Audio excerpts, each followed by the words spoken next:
This coffee's not working. Can we start? I think it's on. Yeah? It's just we don't want to start. Oh. Because my coffee's not working. Me too, my coffee's not working. It's too early in the morning.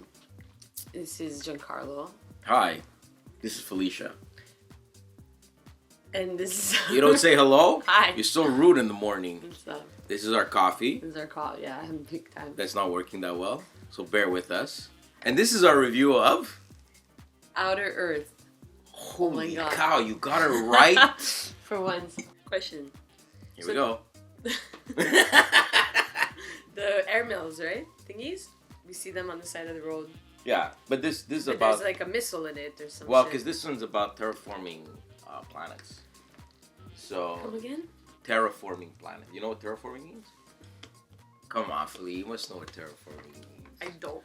What is terraforming? It's okay, you're cute. Terraforming is if a planet is not habitable, you make it habitable. So it's like Mars. Yeah, like Mars. They wanna find a way to terraform Wishful it. thinking. Okay. It's like your Hello from the outer earth. I think this was just in time for Adele. No? I don't know that song from Adele. I've been seeing posts about it. Yeah, I can't do. Listen to it. It's so good. I heard. You know what? I don't know how I missed it because like everybody's freaking out over it. And You want to turn on the radio? I listen to good music. So yeah. So this is just in time for the release of Adele's new album, Outer Earth. Outer Earth. Outer Earth is set in the distant future where players will be playing as startups in the risky business of buying, terraforming, and selling planets. The player with the most victory points at the end game wins. This review will have the 3 players setup.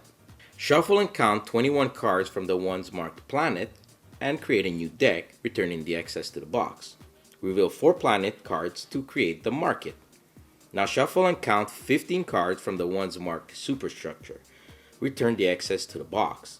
Make 3 piles of 5 cards each with these and reveal the top ones. Shuffle all the development cards, deal 3 to each player, and form a deck with the rest. Set the turn order track within reach. Give all players a set of bidding paddles. All players will receive a dashboard along with all their matching colored dice. They'll place 3 in their dashboard on each row of draw, build, and sell with all the one sides face up. You're ready for the big business of planets. Every round consists of 4 phases in this order. Turn order, buying planets, building and selling planets, and upkeep. These are all conveniently listed on the back of the rulebook.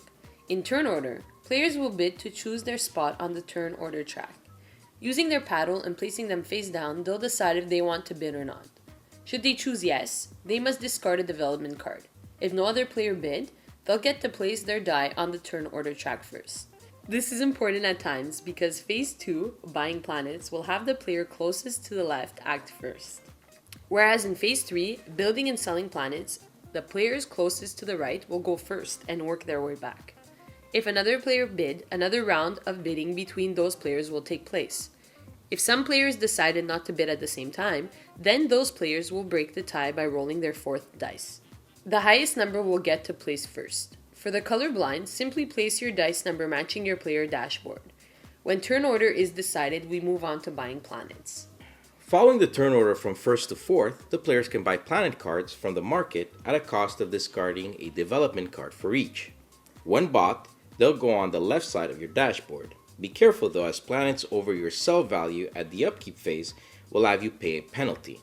But we'll get to that later. For now, let's take a look at the anatomy of planet cards. Planets will have start paths.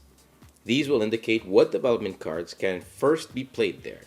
Blue, yellow, and or red. This value here indicates the minimum number of development cards needed before being able to sell the planet. The left values will show the temporary boosts the planets will give you when you sell it. Lastly, if a planet has this diamond icon, it means that when you sell it, you can increase your dice values. Either 1 die up 2 values, or 2 separate dice up 1 each. When all had a chance to buy, we move on to the building and selling planets. Players will now take their turn from the 4th space on the turn order track and moving towards the 1st. On a player's activation, he'll spend 3 action points. They can spend points on draw, build, and or sell, and may repeat any of these actions if they wish. Draw will have you draw development cards equal to your die draw value plus any boosts. Build will have you play development cards on planets you bought to start terraforming them. With one action point, you can place a maximum of development cards equal to your die build value plus any boosts. When building, you need to make sure the cards placed have a clear path from their starting one, all the way down to your last one. You may also want to take a look at the Superstructure Cards. We'll call these SSCs from now on. These are goals you may want to attain to reap their reward, be it victory points and or increase in your dice values.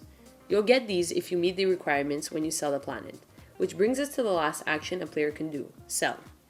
Again, you may only sell a number of planets equal to your dice sell values plus any boosts. Furthermore, you can only sell a planet when the minimum requirement of development cards are on it. You can see that number in the top left corner here as well.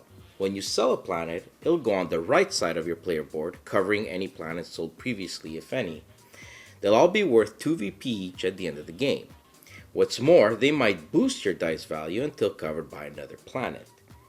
The development cards on it will go down here at the bottom of your player board in the profit pile. These will count as 1 VP each, unless the development card has been traded in to get some SSCs. There are two ways of getting these. If an SSC has this plus sign, it means it's unordered, meaning that as long as you had the right amount and type of cards, red, blue, or yellow, you can discard those when selling to get the SSC card in their stead. If the SSC had the arrow icon, it means that it's ordered. To get this one, you must have somewhere in your development cards the exact sequence as shown when you sell the planet. Again, trade these in by discarding the sequence and adding that SSC to your profit pile. If the SSC you got had the diamond symbol, adjust your dice accordingly. When taking an SSC, immediately turn over the next one. The last phase is upkeep. First, you need to pay planet tax if any. If any player has in their build section more planet than their die sell value plus boosts, they must either discard 2 development cards or one of their planet cards in their build section. Players that have more than 7 development cards must discard down to 7.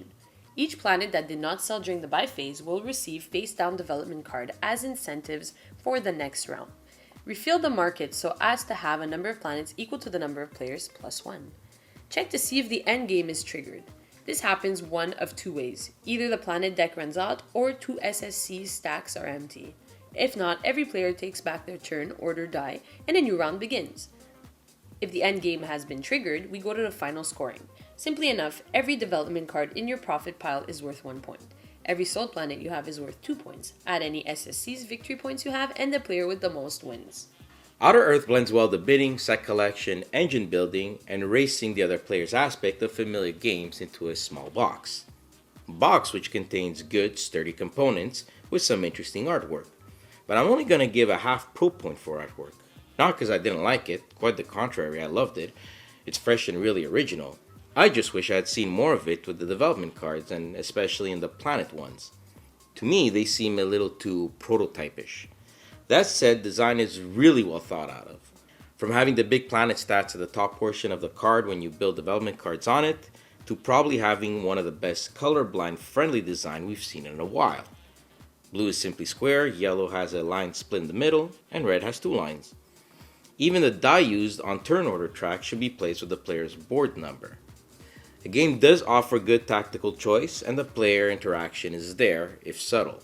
It mainly happens during bidding and stealing a planet card or racing for an SSC. I do like the comboing off mechanic of the game, but this is a double-edged sword. It is very possible you get lucky and draw into another SSC you happen to have on your other planet.